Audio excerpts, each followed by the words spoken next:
Selamat datang di Review Dilute. Dan sekarang kita akan mereview One Piece chapter 979 dan akan kutunjukkan detail-detail yang kalian lewatkan dari chapter terbaru kali ini. Detail yang mempengaruhi cerita maupun tidak. Sekalian juga kutunjukkan proses penggambaran dari Franky, Jinbei, dan Robin dalam kostum Beast Pirate mereka. Chapter 979 berjudul Masalah Keluarga. Cover story kali ini masih melanjutkan kisah sebelumnya. Ditujukan ayah Chiffon dan Lola yang ternyata selamat dan sedang terdampar di daerah Dressrosa. Jika dilihat dari detailnya, dari pulau yang terlihat menunjukkan pulau Greenback, dan kapal bajak laut yang menemukannya adalah bajak laut Totanta yang dipimpin oleh Leo. Terakhir kalinya, ayah dari Chiffon dan Lola atau yang kita kenal dengan Pon ditunjukkan telah diserang oleh Oven dan membuat kita berpikir bahwa dia telah tiada tanpa memenuhi tekadnya. Namun, kali ini telah dikonfirmasi bahwa dia masih bertahan hidup, membuat dia dapat meneruskan tekadnya untuk menemui anaknya yaitu Chiffon dan Lola.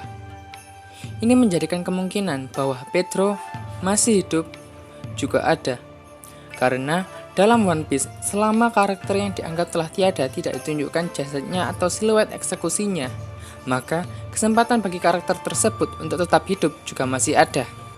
Awal dari chapter 979 kali ini menjelaskan seluruh keadaan yang terjadi di Onigashima. Si brengsek Orochi yang masih tenang. Pesan dari Kanjuro dengan kekuatan buah iblisnya telah sampai padanya. Walau pesan tersebut belum begitu update dari kondisi yang sebenarnya terjadi sekarang. Pasukan aliansi telah menyerbu dari berbagai sisi. Kinemon memimpin pasukan dari timur, Denjiro memimpin pasukan selatan, dan para sarung pedang merah yang ada di kapal selam Law yang mengambil jalur memutar. Entah kenapa sisi yang dipimpin oleh Kinemon dan Denjiro disebutkan timur dan selatan, bukannya timur dan barat, walau dalam versi bahasa Inggrisnya pun menyebutkan hal yang sama. Di sini juga ditunjukkan bahwa Kanjuro yang menyandra Momonosuke dalam kebingungan dan kesulitan untuk sampai ke tuannya si brengsek Orochi dan melaporkan kondisinya sekarang. Itu karena Kanjuro belum pernah ke Onigashima sebelumnya. Ini sangat-sangat aneh. Yang sangat aneh adalah bagaimana suratnya bisa sampai ke Orochi jika dia sendiri tidak bisa sampai ke Orochi. Kenapa tidak dia menaiki burungnya saja hingga sampai ke Orochi? Dan hal aneh lainnya juga, dia mengatakan bahwa di mata Beast Pirate, dia masih dianggap musuh. Berbeda dari kejadian yang telah terjadi di pelabuhan Tokage, di mana pihak Beast Pirate tahu bahwa Kanjuro berada di pihak mereka. Jadi, apa niat sebenarnya dari Kanjuro dalam perannya kali ini sebagai orang yang suka bermain peran? Dan juga Momonosuke melihat sebuah pisau. Apakah dia seberani itu untuk mengambil pisau tersebut dan meloloskan diri?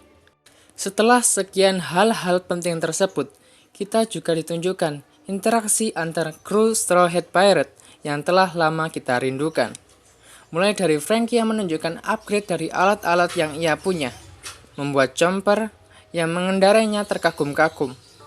Carrot yang baru tahu bahwa di dalam Sanigo terdapat alat-alat tersebut. Dan disinilah puncaknya. Ketika Franky bertanya, "Kemana Luffy?" Jinbei membalas, "Ketika Kid dan pasukannya menyerang dari depan." Luffy berkata, "Woi, padahal mereka tidak mengetahui rencana Kinemon. Biar aku hentikan mereka, kalian tak perlu khawatir." Usopp, Chomper, Nami, dan Sanji menjawab, "Dia pasti ketahuan." Jinbei menambahkan, lalu Roronoa Zoro berkata, "Luffy bakal ketahuan. Akan kupastikan dia maju tanpa terlihat musuh." Usopp, Chomper, Nami, dan Sanji menjawab lagi, "Dia pasti tersesat." Membaca manganya saja sudah dapat membuat kita tertawa-tertawa sendiri. Perlu diingat juga, Luffy mengikuti Kid maju di jalan depan, atau bisa kita anggap jalan tengah, dan Zoro juga berusaha mengikutinya. Entah bakalan nyasar kemana nantinya. Yang jelas, mereka akan mengacau di jalan tengah Onigashima, dan itu bakalan menjadi epic. Di sini ditunjukkan bahwa alih-alih bersama sarung pedang merah lainnya Shinobu malah berada di tank yang dikendarai Usopp. Rencana Franky yang menawari Robin untuk berboncengan malah dirusak oleh Brook yang langsung naik di belakang Franky. Dan akhirnya kita ditunjukkan penampilan dari Robin yang mengenakan pakaian Beast Pirate bersama Jinbe yang berjalan menuju medan tempur. Ada beberapa pertanyaan untuk kalian. Apakah Franky menggunakan sarung tangan? Dan manakah pakaian yang dikenakan Robin? Karena dari panel awal ke panel berikutnya hal tersebut berubah-ubah. Jika kalian tidak percaya, baca ulang dan lihat lebih teliti lagi. Dan yang terpenting di sini ditunjukkan siluet dari seseorang yang ada di balik semak-semak yang sedang memantau mereka. Siapakah dia? Dugaanku terbesar adalah Tuan Muda Bodoh Yamato. Itu akan diperkuat di panel-panel berikutnya dan akan kujelaskan di akhir nanti. Di sisi lain, para Tobiropo telah menghadap ke Kaido. Para Tobiropo dipanggil oleh King mengatasnamakan Kaido agar Wushu dan Sasaki mau untuk datang, karena mereka adalah mantan ketua bajak laut yang ingin menjadi All Star. Walau sebenarnya X-Drake juga mantan ketua bajak laut, tapi X-Drake tidak mau menjadi All Star. Di sini juga ditunjukkan walau Kaido seorang yang pemabuk, Kaido tetaplah orang yang terstruktur dengan seorang bernama Bao Huang yang telah menjadwalkan apa yang harus dilakukan oleh Kaido. Dikatakan bahwa mereka akan menunggu kedatangan kapal bajak laut Big Mom. Wait, what? Ya, tidak salah, kapal bajak laut Big Mom. Jika dari chapter sebelumnya, para anak yang sudah di Wano sudah berada di Onigashima. Lalu, siapa yang akan datang? Menurut saya, kemungkinan besar yang akan datang adalah Puding. Entah bersama Katakuri atau tidak. Nanti akan kujelaskan kenapa. Kaido memerintahkan Tobiropo untuk mencari anak bodohnya Yamato yang menghilang hari ini. Kaido juga akan membuat pengumuman penting yang berhubungan dengan Yamato. Entah kenapa, Black Maria mengatakan bahwa itu tugas yang cukup sulit. Bahkan dia sebagai seorang Tobiropo sekalipun. Dan barang siapa yang berhasil membawanya ke sini akan mendapatkan kesempatan bertarung melawan dan menggantikan para All Star. Dan Wushu adalah orang yang ditunjukkan paling siap untuk hal itu.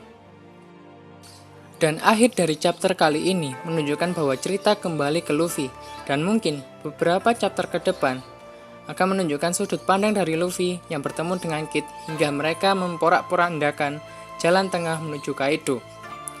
Ini merupakan alur yang sudah biasa kita lalui di mana Luffy akan dibawa masuk terlebih dahulu oleh Oda ke dalam suatu cerita, dan kru lainnya akan mengikuti dengan memberi penuh kejutan di balik cerita tersebut. Oke, sekarang akan kujelaskan semua maksudku tadi. Semua cluenya adalah masalah keluarga, Yamato yang hilang hari ini, dan ada kapal bajak laut Big Mom yang akan datang. Pengumuman penting yang berhubungan dengan Tuan Bodoh Yamato.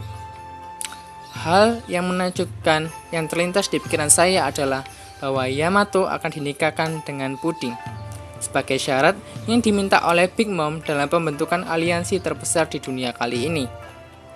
Kenapa Puding?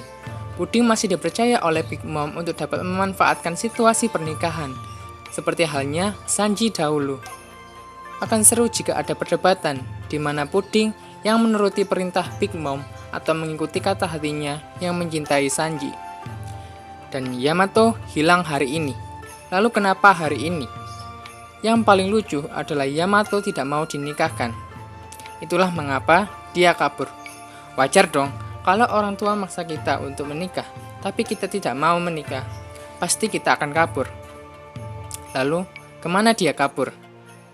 Untuk bisa kabur, dia harus pergi ke pelabuhan, mencari kapal, dan berlayar pergi dari Onigashima. Dan ketika dia mengendap-endap, dia melihat Jinbe dan Robin.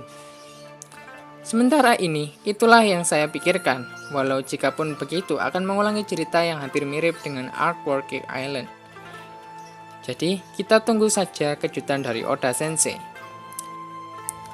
Dan yang terakhir, bagaimana pendapat kalian untuk gambar Franky, Jinbe, dan Robin dalam pakaian Beast Pirate kali ini? Untuk bagian Robin, saya memilih pakaian yang menurut saya akan lebih disukai banyak orang. Dan bagaimana dengan detail-detail yang saya sebutkan dari chapter kali ini? Apakah kalian sudah mengetahuinya atau belum? Tulis pendapat kalian di kolom komentar di bawah. Jika kalian suka, tekan like, dan jika tidak, tekan dislike. Jangan lupa tekan subscribe untuk melihat video-video selanjutnya dari saya. Kalian juga dapat melihat hasil-hasil karya saya di @rdmrt pada Instagram. Linknya ada di deskripsi di bawah. Sekian review dulu dari saya, dan terima kasih.